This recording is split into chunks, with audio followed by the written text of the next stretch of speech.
something strange is going on with the Anaheim Ducks. We get into exactly what that is in this edition of Ducks Digest. Hey, this is Mike Nelson. Make sure to subscribe to the channel. We are the newest Anaheim Ducks YouTube channel. I want to thank the 5% of you, the ones who are watching these videos, who've already hit the sub button. But 94% of you, make sure to hit that subscribe button. We are, of course, bringing you everyday Anaheim Ducks content. Myself, Mike Nelson, bringing it to you like nobody else. So make sure to hit that subscribe button. But yeah, let's get right into the story. As we know, the Ducks are in the midst of an offseason that has been extremely eventful, to say the least. You know, it all started out with, signing Joel Quenneville, and everything has just been going very good so far. Getting Chris Kreider, getting Michael Granlund, trading away John Gibson. It has been definitely a very fun offseason, and, things that hopefully continue to go well for the Ducks. But there's been something definitely strange going on with one of the players of the Ducks, as we know, a player that's currently a restricted free agent. I'm talking about Mason McTavish, right? Mason McTavish, a player that, we hopefully the Ducks keep this guy. I mean, that is definitely the goal. I think every Ducks fan wants to see Mason McTavish next season with the Ducks. You don't want to see this guy go. There was, of course, a tweet yesterday from Jeff Merrick talking about Mason McTavish, both Mason McTavish and Lucas Dahlstall. Could these two candidates could these two of these candidates for the dreaded offer sheet? Could two of these candidates be headed to that offer sheet? We shall see. That was, of course, the tweet there. Kind of some weird grammar there. Could these two be candidates for the dreaded offer sheet? That was, of course, the comments there from Jeff Merrick. But we got our answer with, of course, Lucas Dahlstall, who today, according to Frank Saravalli, 11 players have elected for salary arbitration according to NHLPA. And, of course, Lucas Dahlstall was on that list along with Drew Hellison. But Mason McTavish was not on that list. I mean, that was, of course, a player that declined to elect for arbitration.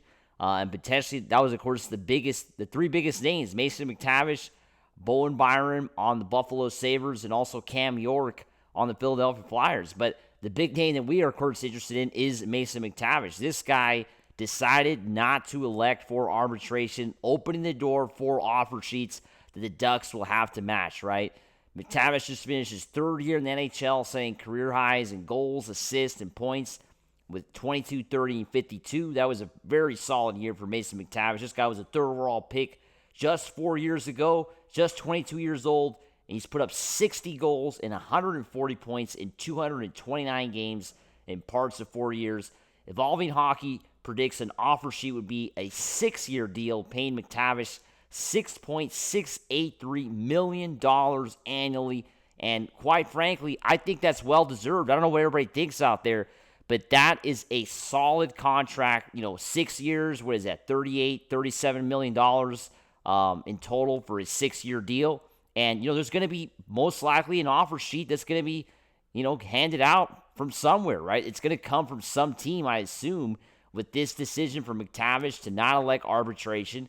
And now the question becomes, are the Ducks going to match it, and are they going to keep this guy long term?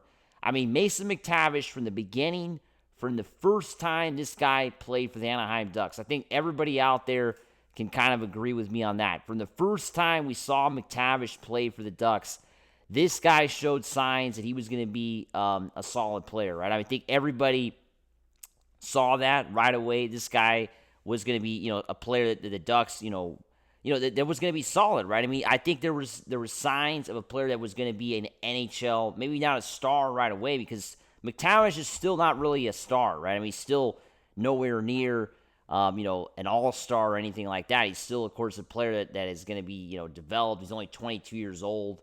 But right from the beginning, there were signs that this guy was going to be a special player, right? I think that's the right word for it, right? McTavish showed signs of being a special player right from the beginning when he came into the NHL. Something that, say, like Trevor Zegras didn't really show at first, right? Trevor Zegras looked kind of lost his first few games.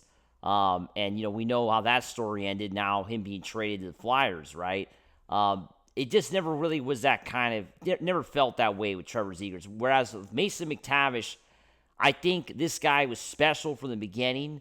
And that's what makes him a player that I think any team would want, right? I think any team is definitely, would be somebody that any team, the Ducks, of course, drafted this guy, but I think other teams would be interested in having Mason McTavish. That's why the Ducks are probably going to have to sign this guy and basically offer, basically match whatever offer any other team. He's a restricted free agent, as we know. He's not unrestricted, so this is a restricted free agent. The Ducks just need to match that offer, and he's on the Ducks, right? I mean, that's basically what they have to do. Now, is that going to happen, though? I mean, of course, there's always that speculation. Are the Ducks going to be cheap here and not keep McTavish? I think losing McTavish would be a colossal mistake. I don't know what everybody thinks. Comment below.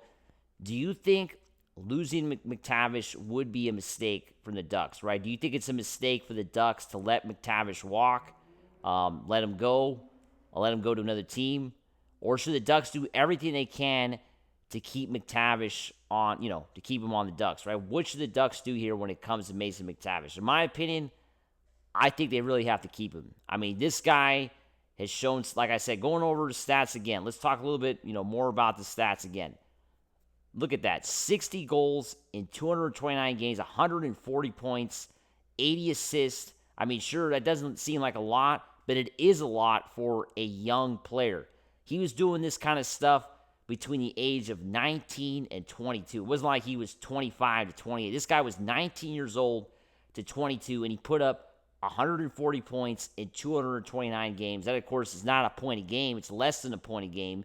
But still, those are very solid numbers for a player that's, shown, like I said, signs of greatness even from the beginning. And just the style of play. I mean, he's super fun to watch. He's got a physical aspect to him as well. And, I just think the Ducks really can't lose out on this guy, right? I mean, I really think the Ducks have to be aggressive here. Hopefully, he's going to get, of course, an offer sheet from somebody else, and the Ducks got to match it and keep him, right? I mean, the Ducks have to go out and keep this guy. It's obviously kind of rough news today. Today was the deadline to apply, for the arbitration in terms of that arbitration deal here. Of course, 11 players elected for salary arbitration, and of course, Mason McTavish was not on this list, right? I mean, that is, of course, disappointing, seeing Lucas on there, but not Mason. But, the Ducks got to go on and keep McTavish. I think that's going to be the next game plan here. What does everybody think? Comment below. Do the Ducks, should they keep him, right? Should the Ducks keep McTavish on this team, or let him go, let him walk? So comment below. Make sure to subscribe. Make sure to like this video. We got 50 subscribers. Let's make it 100 by the end of the week. Let's make it 100 subscribers by the end of the week. As always, let's go Ducks. Woo!